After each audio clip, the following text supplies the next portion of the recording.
Pokemon Facts. It happened one night. Cubone and his mother was heading home in the rain when they crossed paths with the mugger.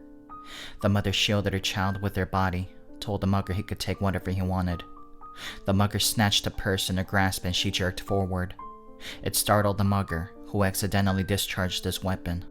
She fell on her back, her blood staining the patch of grass underneath.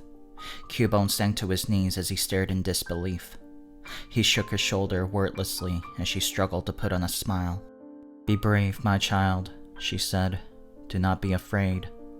Cubone could feel a lump in his throat. The tears began to roll down his face. He looked for the mugger, to beg for his help to get his mother the treatment she needed. But he was already long gone. Cubone cradled his mother's head in silence, as the warmth left her body. The cops arrived shortly after. They wrapped the child in warm blankets and asked him some questions, but his eyes were fixed on the stretcher, carrying his mother away. Several days later, Cubone was brought to the station to point out the mugger in the police lineup. Then a month passed before they held a trial, and the mugger was convicted of murder and sentenced to 15 years in prison. Cubone remained quiet through the proceedings. He couldn't process it. He couldn't breathe. He needed to get away. Cubone kept walking, and before he knew it, he ended up in the cemetery in front of his mother's grave.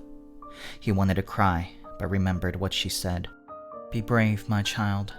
The words, they reverberated in his skull.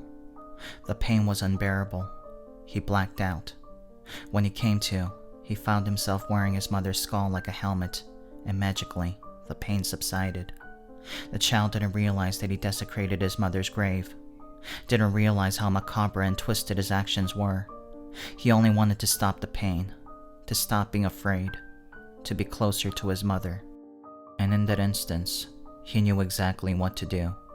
He understood his purpose.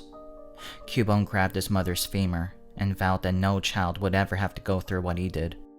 Afterwards, Cubone trained for years under the tutelage of multiple masters and became proficient in many different styles of combat. Then he returned home to the Kanto region and began his crusade against the criminal element. Over the years, he evolved into a skilled vigilante and changed his name to Marowak, even gained some allies along the way. But he couldn't escape from his past.